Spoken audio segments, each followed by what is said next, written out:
Esther?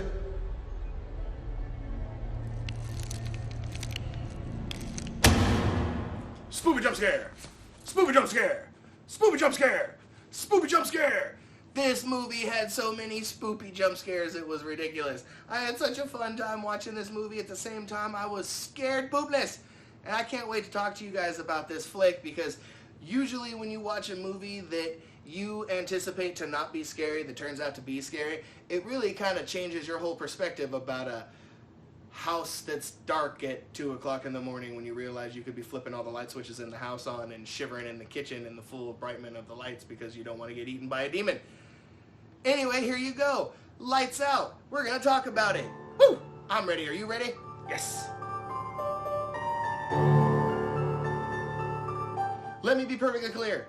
I watch horror movies all the time. I grew up on horror movies. When I was a kid, I watched Tales from a Crypt because my parents were irresponsible at certain times of the day, and they didn't have all the time in the world to watch me watching horror movies, and I watched every single one I could. So when I come across something that genuinely scares me, it reminds me of things like, oh yeah, I have a spine, and it can be chilled all the way to the core. And this was one of those movies that did it. The movie Lights Out. All of the actors in this movie did a great job, including who I want to find out is the spook behind the main ghost, whose name is Diana. The actor Maria Bello plays the mom in this movie, who I'm not going to give you too much info as to why she's by herself, but she had a husband, doesn't have a husband anymore, and the rest of this movie is pretty much just her and her kids coping with life after the fact.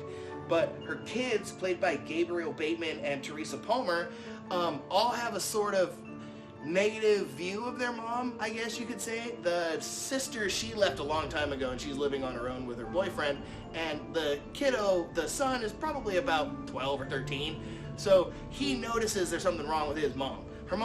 His mom is talking to nobody, talking to not me, but like the darkness, and it's kind of creeping him out. And then he realizes that the darkness has hands and claws and a face, and that creeps him out even more, and that would creep me out too. So he keeps trying to get help from all these different people, to try to figure out what he can do for his mom, and every single one of them does the same thing that they do in like every horror movie, where the kid is like, there's something wrong at home, and the adults are like, everything is fine.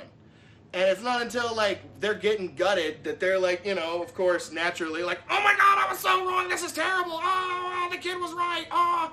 And, like, that's how this movie plays out. The entire time, the kid is hell-bent on trying to get help because of the ghost that's messing with people while it's dark.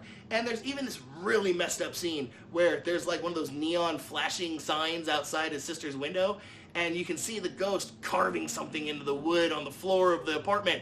And when she looks up to be like, hey buddy, because her little brother's staying over that night, like, hey little buddy, what are you doing out of bed? The light flickers off, or the light flickers back on, and she disappears. And that instantly gets her out of bed, and she's like, what? And starts kind of backing up, and then she gets attacked. And then she realizes that the ghost carved her name in the floor, and it's like, oh my gosh, I remember when I saw this ghost when I was a kid. Oh, my brother might be right.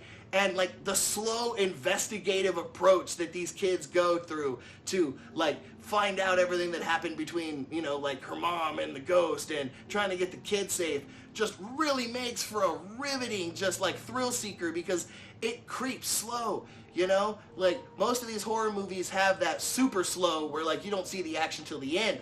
But in between all of these, like, everything is fine moments involving this kid, there's this super creepy thing just being super creepy in the background, and everybody just has to deal with it, because they haven't, like, proved it yet. Like, it's so weird, like, the concept behind that. And the kid is, like, frantically doing everything he can to, like, save his mom, save himself, like, not get eaten by a creepy black ghost thing. And I really liked the cinematography of this. Apparently, from what I read before I watched the movie, this movie is based on a short film that I think I actually saw a few years back, involving a woman who saw something creepy in the lights being shut off in her hallway. And then, of course, in the same cinematic fashion, she's flicking the lights on, and the ghost is gone. And then she flicks the lights off, and the ghost is there. And then, there, gone, there, gone, there, gone. And then, boom, she's like right there in their faces, and it creeps her out. and it's such an awesome concept that they made it into a whole movie. And I really appreciate that. That's one of those times where you get to see something played out that, like, I think something like Turbo Kid, like back in the day, like that movie was based on a short that ended up being a full feature that rocked my socks. And this movie did the exact same thing, where it started out as a small concept and became this amazing movie. Like, the tricks that these people use to avoid being eaten by this thing is bar none some of the best things you could see as far as, like, ingenuity in the moment. I think there's a scene with the boyfriend and a smartphone light that just like, oh my god, get out of there, you clever bastard. And like, what is wrong with you? But I really enjoyed it. And it's one of those ones where, like, I hope you go see it too, because I'm telling you, that was a movie to watch.